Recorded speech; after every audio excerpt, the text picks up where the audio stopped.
Oh yeah.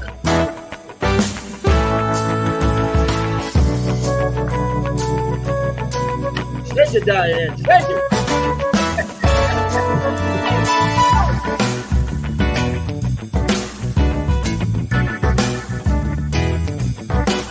Good evening to each and every one of you, and welcome to the Friday night edition of our Rock and Roll Mission. This is Music Lovers LTD, our live podcast on a Friday night. Good evening to you, and welcome. Tonight's very special guest, one that we love, we've followed, we've admired, we've searched and found her, the legendary, and I don't use that term lightly. You know that when I say somebody's legendary, their credentials are definitely something that have held up through time, if you will. The legendary Miss Freda Payne. Say good evening, everybody. How you doing, Miss Payne? I'm doing fine. I'm doing great. Good. It's good to have you here. And thank you so much for being so accommodating with me over the couple of weeks, talking to you back and forth. Let's just jump right in here because I tell you, an hour goes really, really fast. We'll be scratching out here saying, well, is she coming back or what? You know what I mean?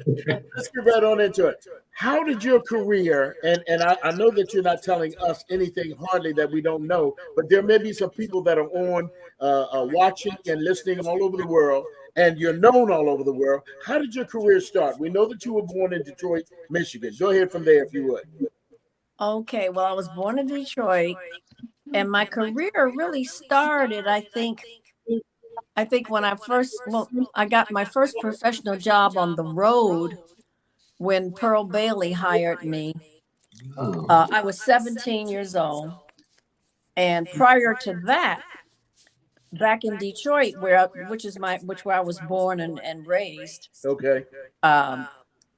I sang on the radio on a show that came on station WJR, which was nationally syndicated, and it was called Don Large's "Make Way for Youth." Okay. And it was a youth choir. It was a youth choir, and also there was I guess maybe like about 14 people, I think. I can't remember exactly. But anyway, it was me, a girl named Ursula Walker, another African-American girl, and a girl named Carmen Mathis. And we were the only Black girls in that whole course. It was like all white. Okay. And they had a big band in the studio. It was located in the penthouse of the Fisher Building down in Detroit. Oh. The Fisher Building was located across the street from the General Motors building. Okay. We're going back to the 50s. Okay.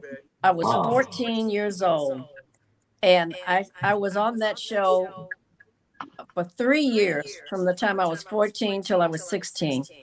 And then after that, I started doing commercials when I was 16, and I had to join my first union. That was in 1959. I was 16. Wow. And I had to join AFTRA. Okay. The American Federation of Television and Radio Artists. Right. That was the first union I joined.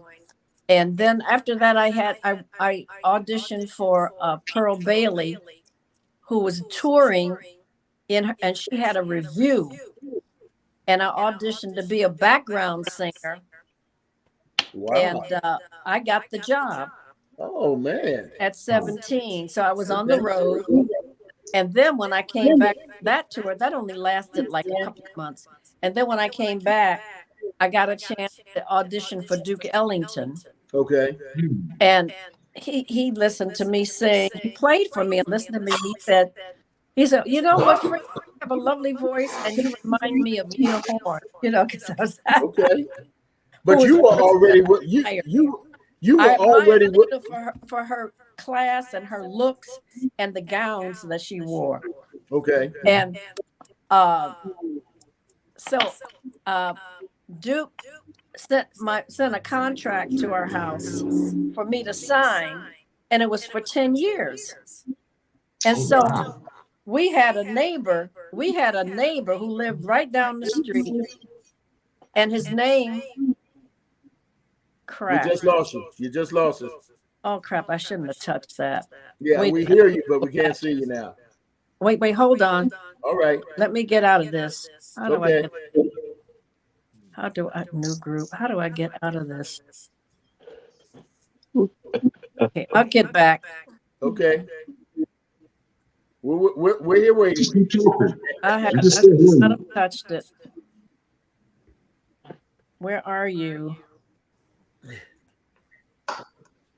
All right, Lamar, you the closest. Go help her out. Wait a minute.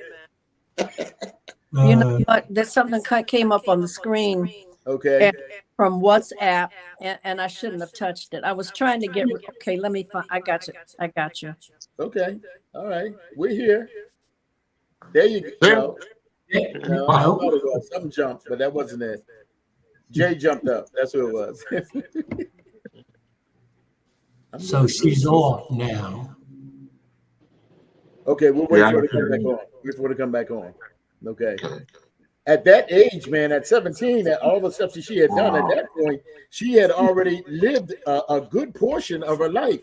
And there's a trick, not a trick question, but there's a question I want to ask her when she comes back about a contract that was presented to her that her mother turned down. And yeah, interesting enough, it's from the unknown Barry Gordy. She's a child star. She actually started out as a child, which is that's amazing. Yeah. And ran into all those people. And who were the big ones at that time? Yes, who were the big ones at that time? Duke Ellington, people like that, who were the very big ones at that time. She was surrounded by some special people, no doubt. Exactly correct. Exactly correct. In my opinion, there was no other place for her career to go but up. You know what I mean? With those folks around her, and that were pushing for her and what have you. Ella Fitzgerald, Duke Ellington. Are you kidding me? Good advice. Yeah. Absolutely. I think this is her coming back in. I think it is. Let me see. Yes, there she is. She's coming back. Okay. All right, I got you back there. Got you back. Yeah. Okay. I learned my lesson. That's okay. That's okay. Let me ask you a question, because we were just talking while you were coming back in, and all of us are sort of in the same agreement. At that age, you've already assumed stardom, if you will, or how we look at stardom, with those people that were backing you at that time, who were the biggies of that time frame. Yes? Yes, that's right. Well, see what happened when I got cut off. I shouldn't have touched the screen at all. That's okay. That's okay. What happened was we had a neighbor. He lived like a few houses down, and his name he was an attorney in Detroit, a criminal attorney. And he was very good friends with my parents. Okay. And his name was Alan Early Jr. And so Alan knew about my talent and my singing. As a matter of fact, Alan, in a way, had a lot to do with me auditioning for Duke Ellington. And here's why. Alan was at a cocktail party, and he met Duke's son, Mercer Ellington. Okay. Yes. And he started telling Mercer about me, and Mercer, and he wanted Mercer to hear me sing. So he was kind of like promoting and pushing me. Okay. And so he invited Mercer to my house. We involved him with my parents' approval, of course. Sure. And Mercer came to the house, and in our living room, and I sang for him. And he said, "Oh, wow, you can sing." He says, "I want my dad to hear you." So at that time, the band, they were performing in Detroit at a theater. I think it was, oh God, what was the name of that theater? I think it was the Riviera. No, it was like, I forgot the name of the theater, but it was in Detroit. And they had been there like about 3 days. And Duke, they were staying at the Gotham Hotel. That was a Black-owned hotel in Detroit. And we're talking, I was 16. This was 1959. Wow. And so they were all staying at the Gotham. And so Mercer arranged for me to, go down to the Gotham. My mother took me. And Duke had a suite, and in his suite, he had a piano. Okay. And I went up to the suite and he said, okay. So he played like I Got It Bad and That Ain't Good. And I sang that. And then he played another song. I think it was Don't Mean a Thing. And then he played Mood Indigo. And then he turned around and looked at me. He said, you know what? He says, I like you. You kind of remind me of Lena Horne. I don't know what that meant. I guess I was going by my looks, whatever. Okay. He said, the only thing is I want to hear you sing with my band. He said, but we're leaving in the morning to go to Pittsburgh. We'll be performing there at the Holiday House. Okay. That was like a hotel motel, and they had a big showroom. Okay, gotcha. And so that was their next gig. So he said, if somebody, your mother or somebody, your dad can drive you up to Pittsburgh, I'm going to bring you up and let you sing with the band. Wow. As a guest artist. Wow. And so that happened. So it was my mother, and I wonder if Sherry went on that trip. No, it was my mother and a guy named Mac Ferguson. Mac Ferguson was like one of my first mentors because he was a pianist. He was a pianist. Okay. And we would do a lot of little local gigs in Detroit. Okay. And he would be my pianist, Mac Ferguson. And he taught me a lot. That is awesome. That is awesome. Let me give you a nice round of applause for that. That is awesome. Yeah. That is awesome. God bless his soul. That's I know he's in heaven. That's awesome. And Mac, he schooled me on, just a lot of little things, to look out for. Okay. And also, he encouraged me to, he went and got me a fake book.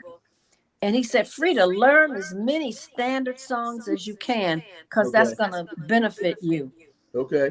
And so I had a fake book, and then I went down to the sheet music store downtown Detroit, and I bought like a Gershwin song, like Ira and George Gershwin. I bought their song book.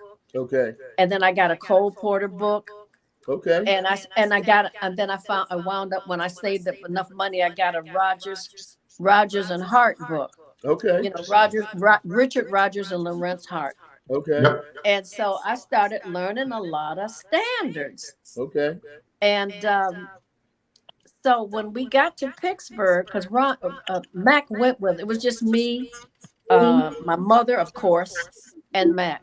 Okay. And when we got to Pittsburgh, I think it was the next day, Duke asked me, he called up and he says, come to my room. So I went to his room, and he said, and while he was in the room, he said, I just want to get it straight with you what we're going to do. And while he was in the room, the phone rang, and it was,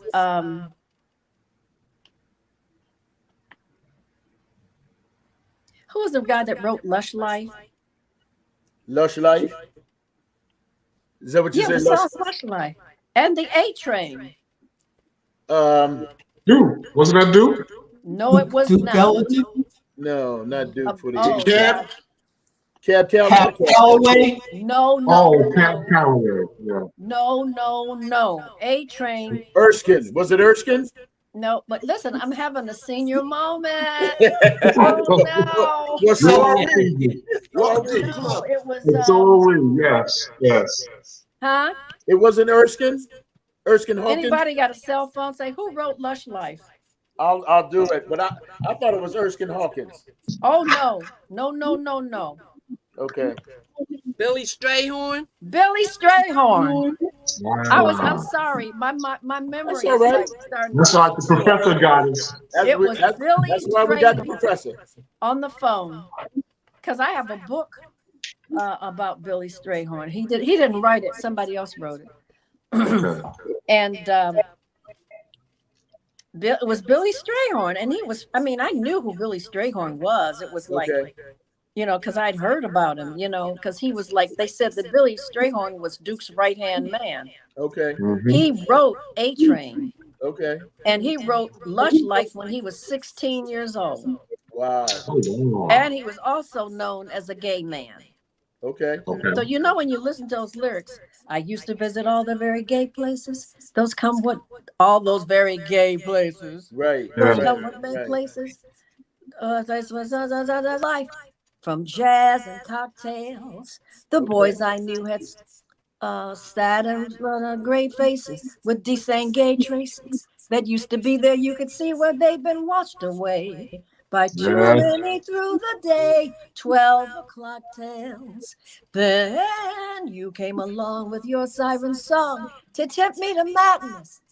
I thought for a while that your poignant smile was filled with the sadness of a great love for me. Oh yes, I was wrong. Once again, I was wrong. Life is long. So it went like that. Lush Life. It's a very famous. Keep it going. Keep it going. Yeah. Keep it going. Again, and only last Well, year, wonderful Ellington. things seemed so sure. Now life is awful again. A trough full of hearts would only be a bore. A week in Paris could ease the bright of it. All I care is to smile in spite of it. I'll forget you, I will, while yet you are still burning inside my brain. Wow. Romance is mush, stifling those who strive. I'll live a lush life in some small dive.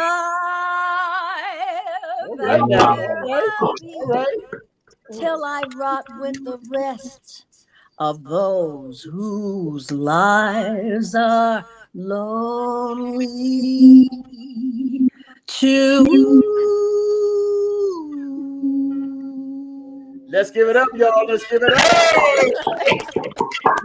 So anyway, we went, and he was talking on the phone in his room to Billy, and he said, "I'll see you in a minute, sweetheart." So we walked through it was like a courtyard, and then I saw Billy coming towards us. And then I met Billy Strayhorn, and to me that was like a thrill. Okay. You know, it's like, oh God, I met Billy Strayhorn. To me, that was just as good as meeting Duke. Okay. All right. So when I got back to the room with my mom, and I said, "Mama," and then Mac came into the room. I said, "Hey, Mac." Duke was on the phone talking to Billy Strayhorn, and he called him sweetheart.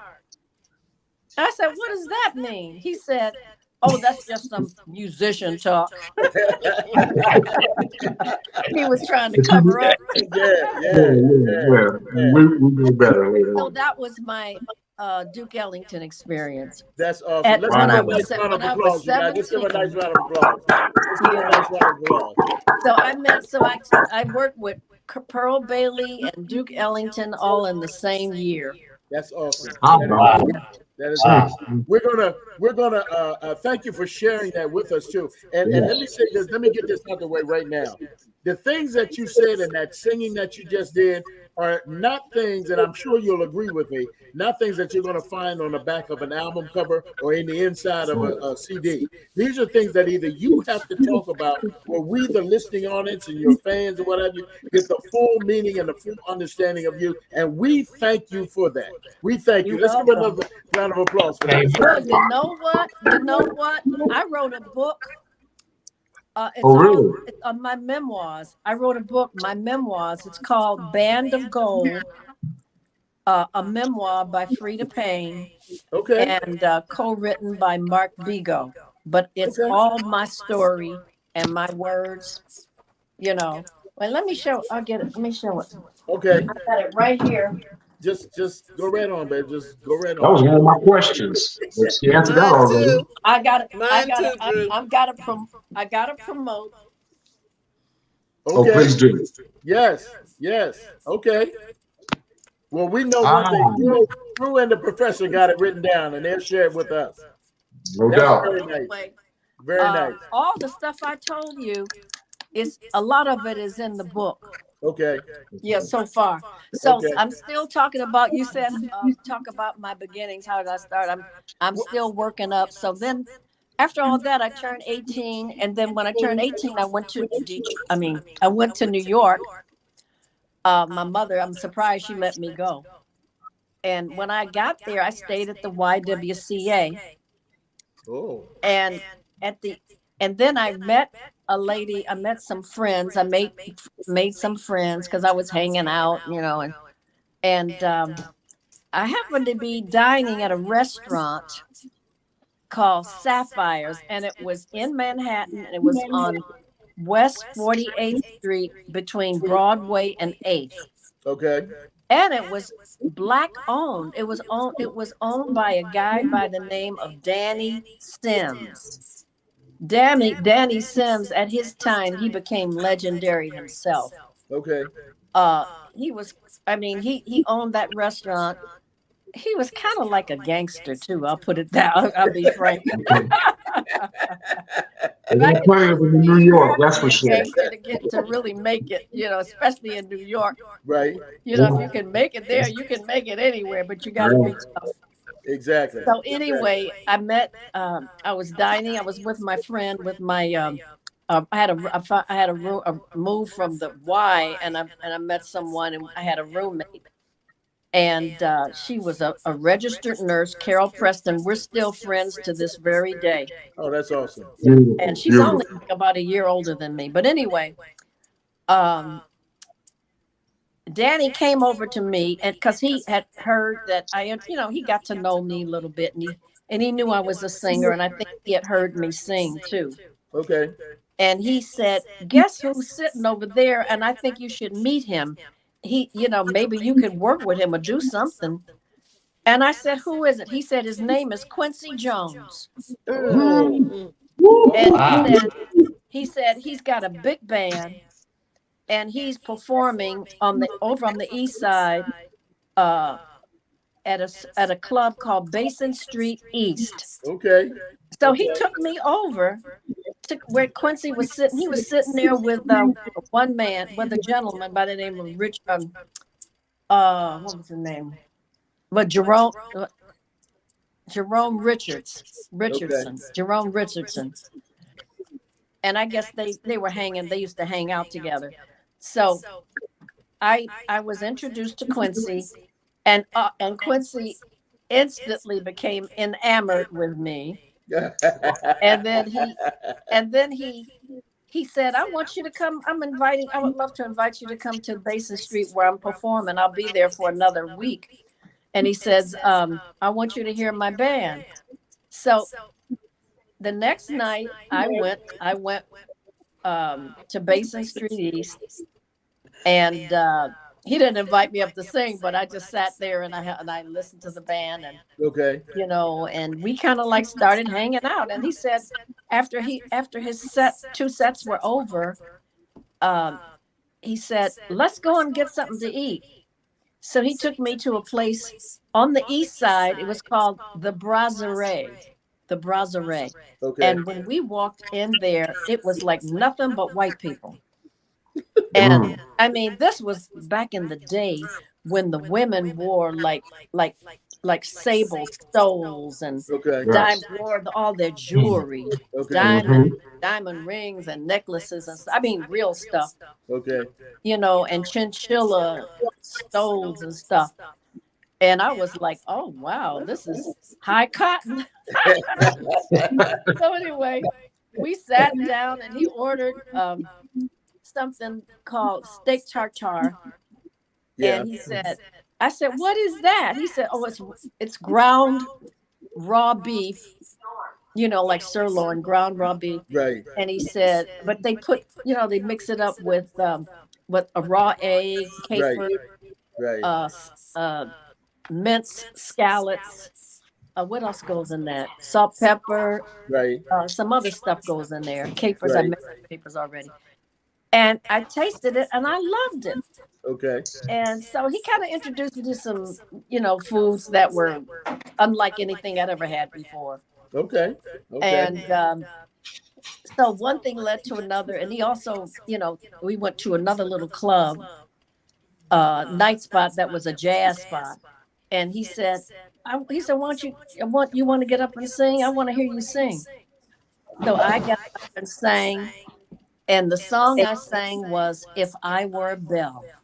Oh, And after yeah. that, he said, "Frida," he said, this was like, I think it was going to be like 6 months later, a year later, he called me and, wait, let's see, let me go. Okay, I was 18. So by the time I turned 19, I actually got my first record deal, and was with Paramount. It was ABC Paramount. okay. And this was 1962 or 3.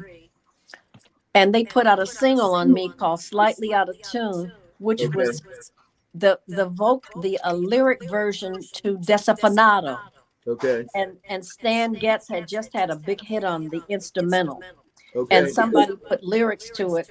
"Love is like a never-ending melody. Poets have compared it to a symphony.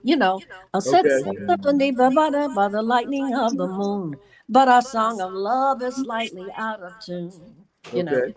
And I recorded the single, and then after that, they had me do an album, and they put me on the label Impulse. Impulse was a label. They had nothing but jazz. Actually, Duke was on that label himself. And John Coltrane was on that label. Right.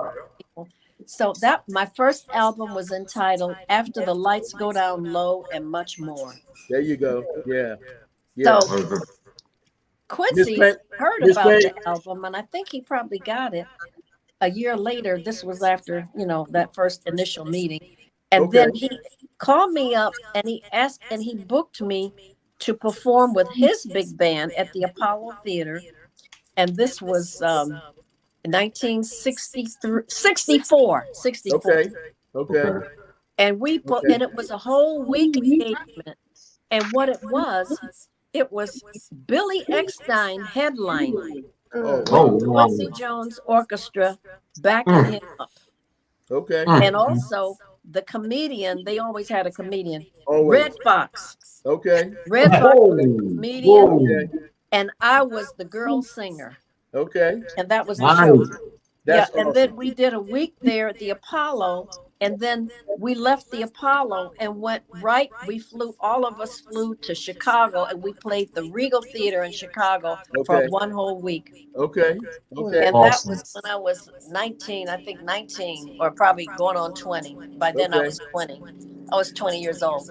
Let me put a year later, it was another whole year later, we did it again. We played the Apollo again with Billy Eckstine headlining, Quincy Big Band, me, the girl singer, and Nipsey Russell was the comedian. Right. I'm forgetting. They also had a tap dance team. Honey Coles and Charlie Atkins. All right. Honey Coles and Charlie Atkins. All right. And they were a dance duo together. Right. Charlie Atkins. Right. Yeah, Charlie Atkins and Honey Coles. There you go. Anyway, that was the show. And we did it like 2 times, like 1 year, and then the next year we did it again. But only he changed from Red Fox to Nipsey Russell. Okay.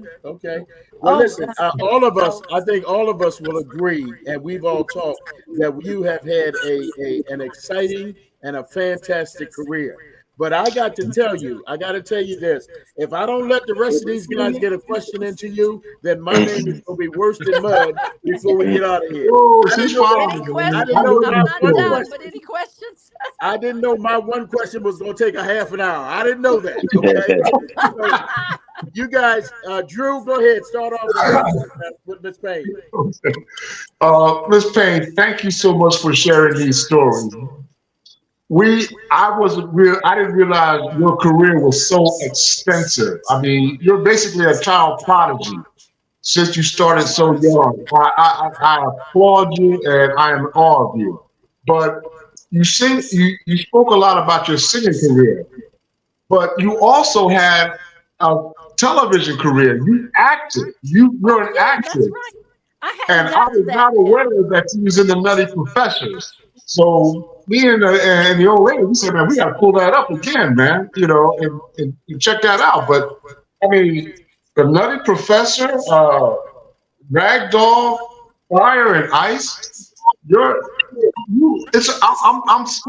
I'm surprised that you don't have a star on the Hollywood Walk of Fame. Well, you know what? I definitely qualify. But Yes, you do. somebody got to come up with that 54 grand. Oh 54,000. wow, I know it. What it costs. Okay, Yeah. I'm surprised. Yeah, somebody that's amazing. got to come up with that. I mean, I'm listening to you describe your career, and I'm thinking just a couple of weeks ago they honored Melba Moore with a star, and I'm listening to your story here, and I'm like, wow. Yeah. How did she get in before you? That's just my opinion. Somebody came up with the money, Drew. Somebody came up with the money. That's somebody coughed up that money. Yeah, that's what it's about. I know who it was. That guy, the comedian, Cat Williams. Cat Williams came up with the money. It was like she was on a GoFundMe thing. Okay. For her?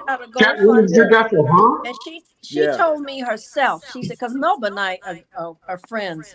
That's a whole nother story. Right. But anyway, she said, Frida, I had a GoFundMe account. And she said, people, little money, drifting little pieces of money here and there. And she said she got a call from Cat Williams. And he said, Melba, take that GoFundMe account down. I got you. And he put up the whole 55 grand. Wow. That's awesome. That's love. I call that love. Yes, it is. Yes, it is. Are you familiar with Cat Williams? Do you have any contacts with him or no? No, I don't. I was going to tell you, put our name in there. You know what I'm saying? And we can go right on in, Oh, yeah. We can hold him down. Good question. Melba, do you know Melba at all? Thank you. We know Melba. We've had her on the show. We've had her okay, on the show. Well then I saw her in concert recently as well. You better call. I'm going to tell her. I'm telling her that we're available. We're available. Good question, Drew. Diane, what you got, baby doll?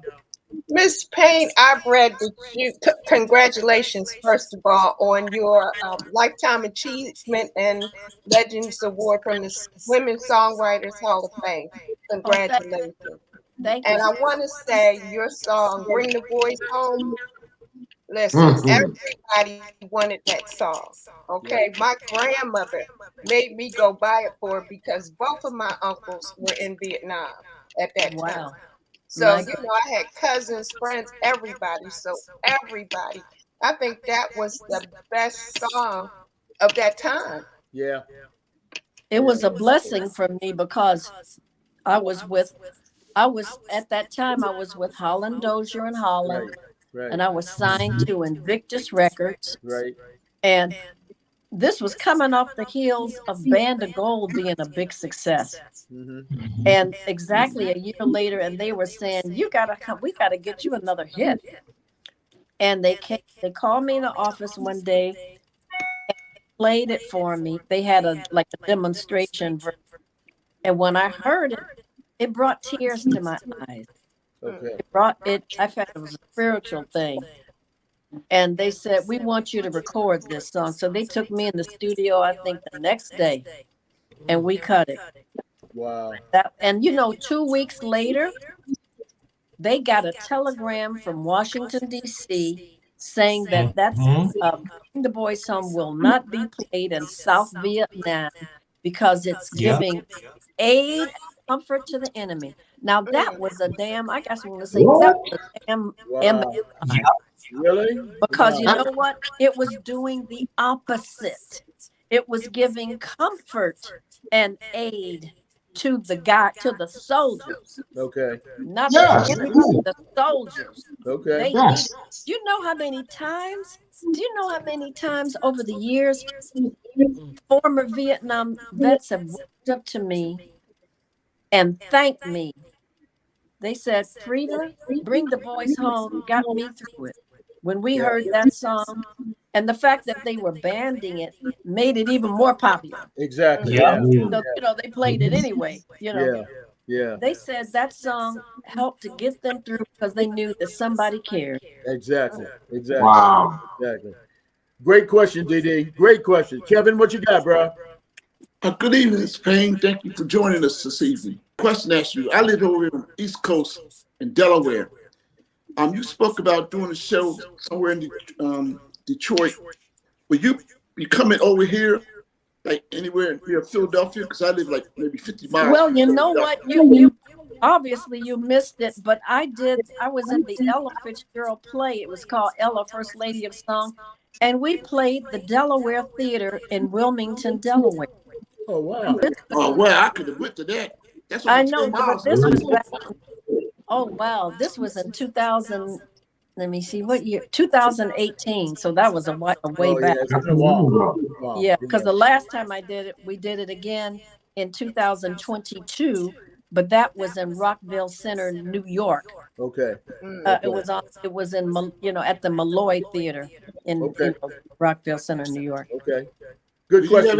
Jen, what you got, bro? Huh? I said, Do you have any future plans coming this way again? No, not as we speak. Not right now. It could happen. I mean, something can come up. Good question, Kev. Good question. Jay, what you got, bro? Hey, good evening. I did the math, and I'm telling you, for the number I came up with, you look gorgeous. I gotta tell you that. Yeah. You really do. Age ain't nothing but a number, and they That- say that- I don't crack. That's right. Yeah. That's right. Yeah, I'm gonna say for you, it's only chronologically that number. But is it a song that you wish you had sung? That another artist may have sung that you wish they had given to you? On that, you mean on that label or another song? Well, no, just a song in general Oh, from another artist that you wish they would have given to you. That's a good question because I have one that's similar. a good question. That's a good question. It's a good But question. you know what I look? You know how I think of? You know how I would answer that? It wasn't meant for me. If Okay. it was given to somebody else, I may do the song myself, but Okay. that was somebody else, another artist's blessing. Okay. Gotcha. You see what I'm saying? That's a great answer. That's a great answer. Yes. That's a great answer. Yeah. Okay. Good question there, Jay. Lamar, what you got? I know that every time they try to ban something, it's going to always get through, and that's what happened with Bring the Boys Home. But I also know that you did a nice version of A Song for You, which was beautiful, and The Man of My Dreams. Now, did you ever want to sing with another group or what have you? Did you ever have that opportunity too? To sing with a group? Yeah. Did you think of a group that you may have wanted to sing with? A group. I never wanted to sing with a group, but I sure would have wanted to do a duet and sing with Marvin Gaye. Oh yeah. Oh yeah. And you know Okay. what? That would have been great. Now, Marvin's gone, and this person who was friendly with Marvin Gaye, he was an attorney named Douglas Young, and we were friends. And he told me that he told me this was those times he and Marvin Gaye would get high together. And he said that Marvin Gaye had expressed to him that he would like to do a duet with me in the future. But of course, that never happened. Right. So I was told this, but it was like one of those things that woulda, coulda, shoulda, but didn't. Right. Wow. Yeah. I mean, just imagining that is really exciting. You know what I'm saying? Just And the imagining song, that. the duets he did with Tammy, Kim Weston. not Kim. I love Kim. Tammy Terrell. Tammy Tammy Terrell. Tammy Terrell. Yeah. It was. I mean, I hated back then when I heard she had like a brain tumor or something like Yeah, that, yeah, died young, that hurt me so. yeah. Because I went to see her in Detroit. We had a club in Detroit. It was like it was a bowling alley, and then they had another room that was called the 20 Grand, Right, and right. then they had a club, a little club, and a long bar in it. Because I used to go there a lot, and I remember when Tammy Terrell performed there. And I remember sitting there like up at like almost ringside. And the next table to me was the Supremes, and it was Dinah Ross, Mary Wilson, Flo Ballard, back when they were just, starting out. Okay. And this, I'm going back now. I'm going back. It's a memory, it's a memory. Okay. And we were all watching. We were all there to see Tammy Terrell. Okay. And Tammy, she had the voice, she had the looks, and she had the sass. Okay. I guess, God just threw her a rotten egg. That's all. No, that wasn't God. God wouldn't do That's one way of that. putting The it. devil did it. And of course, we know that you went to the 20 grand for the bowling aspect. It wasn't no other stuff you went for. You went just for the bowling and to have fun, right? Hell no. I wasn't even into bowling. I went to the 20 grand strictly for entertainment, to be entertained. And I got also remember the Temptations performed there. Right. And I think once the Tops performed there. Right. No, wait a minute. Have the Tops joined Motown yet? Yes, they had. If the Temps were on, yes, they had. Well, I knew the Four Tops before they even got to Motown. Of course you did. They were the Jazz. They were the Four Ames. They were the Four Ames at that point. Four Ames, yeah. I worked with the Four Tops when I was living in New York, and we worked a club together called the Elegante in Brooklyn. It was owned by these Italian Joe Scandori.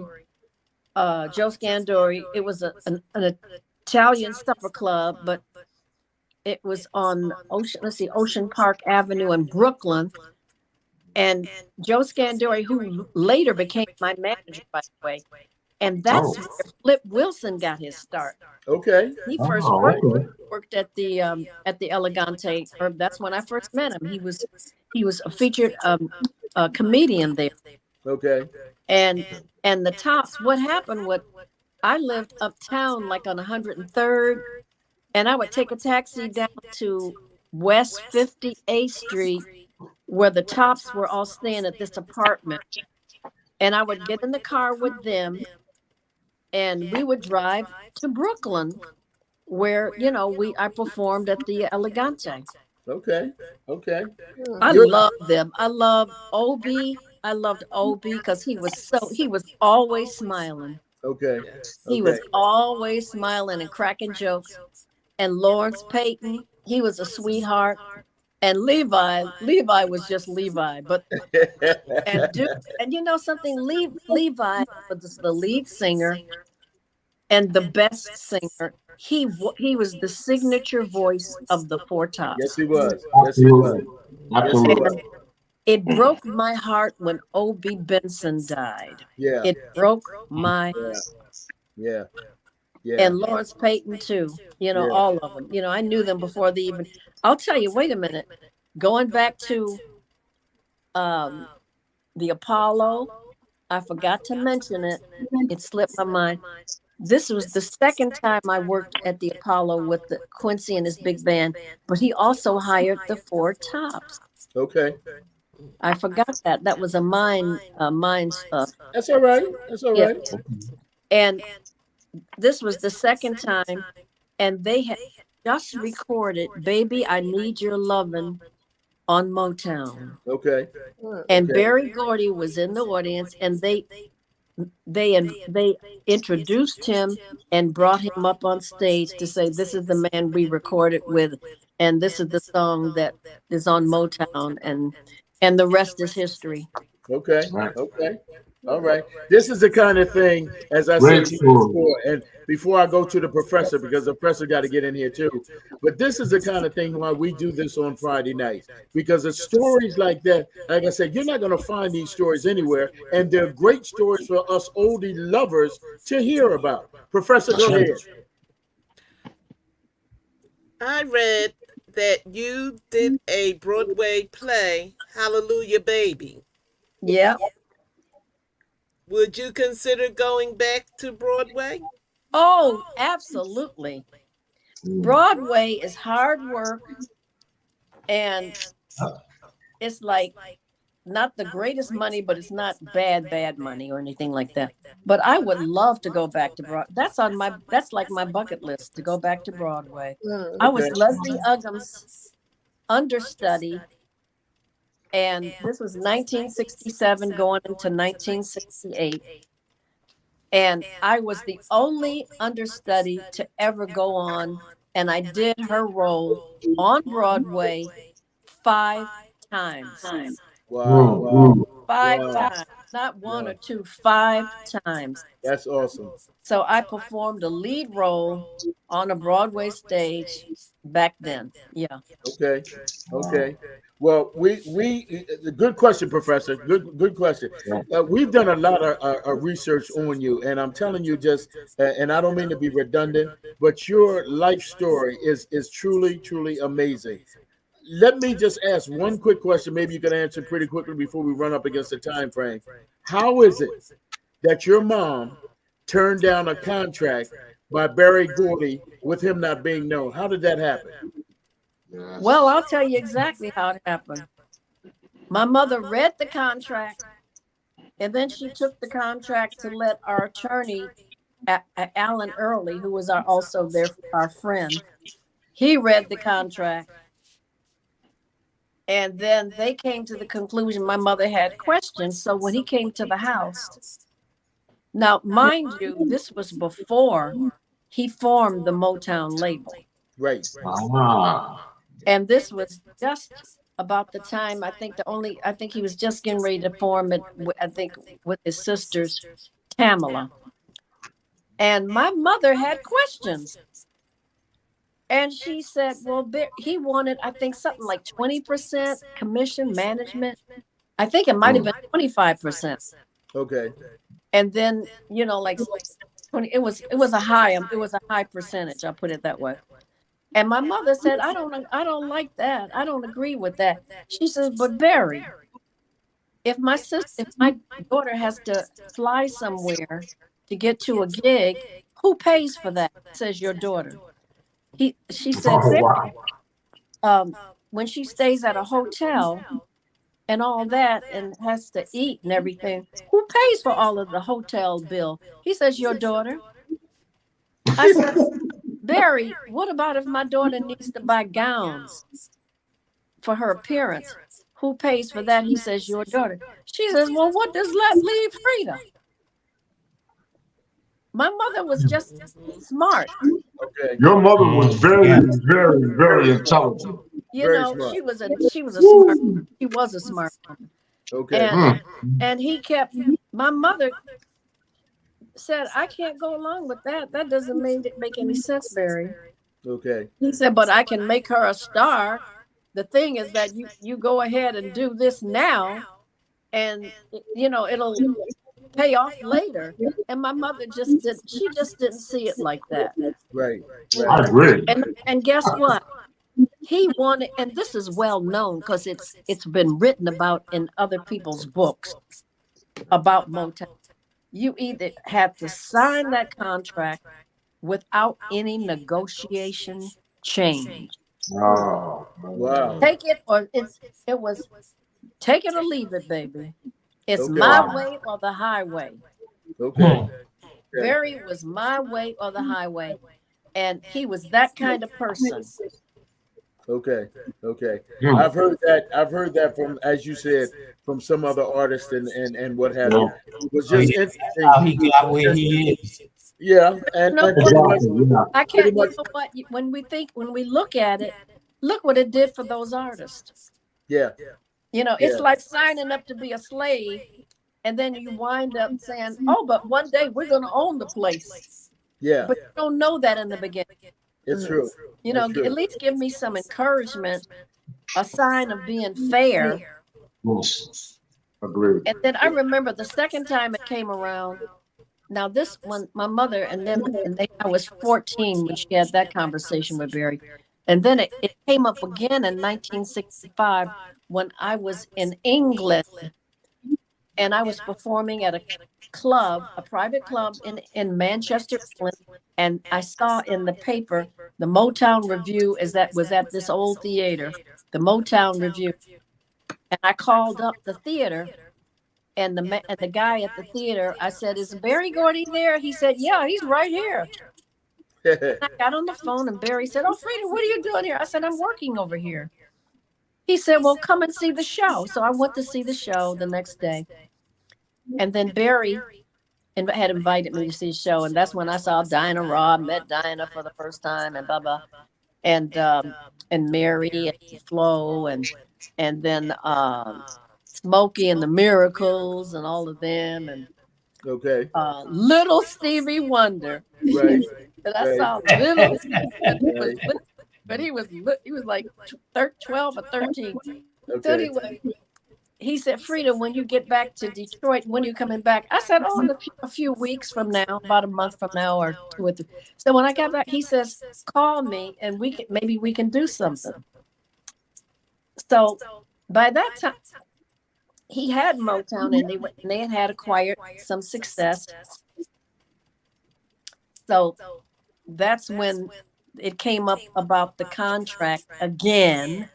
Okay. And once again, we showed it to Alan Early. And he just made some minor changes, not big, huge changes, little minor things. You know, Barry called me up after he got the contract back and he said, Frida, nobody changes my contract. And I said, but Barry, you signed the 4 Tops and you let them negotiate their contracts. He said, that's because I had a relationship with Levi. Chauvinistic. Chauvinistic. Okay. That's that Trump shit. Okay. You know, Okay. that's because we had a relationship. Okay. He said, you're a woman, you know, Wow. nobody changes my contracts. He says, we can stay friends, but we can't do business. And that was that. Zip. Wow. Wow. That Wow. was, Kudos to you for sticking to your guns. Absolutely. You and your mom. and that's the truth. Absolutely. As it And happened. I believe What a story. I've heard some horror stories, if you will, and then I've heard some positive stories. But this business, this musical business, is crazy as all get out. But then Yes, I it don't know is. too many people that are in this business that want to get out, except for the bad things that happen. Being on the stage, whether you're performing in the arts or whether you're singing or whatever, that is a heaven sent moment. That is a heaven sent moment, and having people to appreciate you for whatever your talent is a heaven sent moment. It's the BS, if you'll excuse my expression, that goes on backstage that creates so much problem. It's not the stuff that goes on the stage. You know what I mean? So I assume people say, well, look what he did for Diana Ross. You know, well, you know what? I agree. He did a lot of stuff for Diana, but matter of fact, he made Diana Ross, as far as I'm concerned. You also had a kid by her too. I mean, now she went off and because he had made her such a huge star. Thank you, Dr. Frankenstein, for making a monster out of me. He made a monster out of me. No, that was something a friend of mine once said. Wow. Bobby Lucas, he was funny as hell. He's gone now. But Bobby said, yeah, Diana Ross was like, thank you, Dr. Frankenstein, for making a monster out of me. Wow. That's what he did. Wow. He made a monster. Wow. He made her into a huge star. Right. That's why RCA offered her $30 million to come and sign with them. Wow. And that was the beginning of her financial success. Okay. Yes. Okay. But see, Diana had to do a lot of stuff. He saw something in her. But then she started going. They started having a relationship. And I think Yeah. he very liked me Exactly. too, by the way. Yeah. I'm Yeah. not going to. Yeah, I got you. Well, Drew Barry was like a sexual predator. yeah. Excuse me if I say I take that back. That's all right. He was like he was going with all the women. Is that right? That's well known. That's well known. It's no secret. Yeah. And Well, it's great that and we appreciate your honesty and truthfulness, because at this point of our lives and at this point of the day, that's all that's left. You know what I'm saying? That's all that's left. Can I tell you something? When you get old, like me, when you get old, you notice how older people, they say how they feel. Yes, they do. They don't hold back anymore. Yes, No they do. filter. Ain't got time for the nonsense. Yes, they You do. know, it's like, fuck it. What am I That's gonna true. do? Whoa, baby. You know. So anyway, I gotta tell you, keep this date. May 16th, I'm on the Sherry Shepherd show. Okay. Yeah. Okay.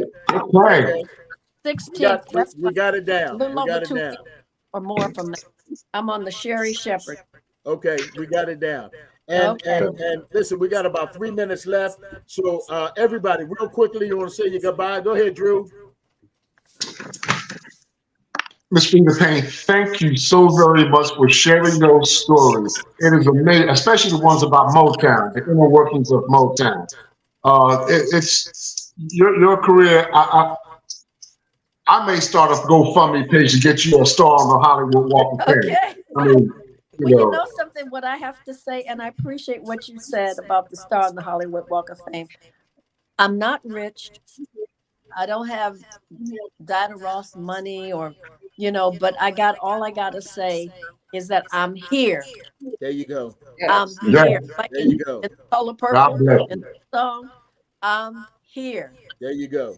Thanks, Yeah. Drew. Go ahead, DD. Miss Payne, it was a pleasure meeting you and talking to you, and keep it up. I will. Keep it up. I will. Thanks, DD. Go ahead, As long Kev. as God gives me the strength and the will to keep on going, I'm going to keep doing my thing. Absolutely. Go ahead, Kev. Thank you, Ms. Payne, for sharing your history with us. And just one other thing, when you go on Sherry's show, how about giving us a shout out? Sounds good. Go ahead, Lamar. I just want to say thank you. I still have a crush on you, and you're still beautiful. Oh, thank you. Good. Thank you Go so ahead, much. Jay. It's been Go ahead, fun. Jay. Pleasure. I thank you, Miss Payne. I think you should go on tour.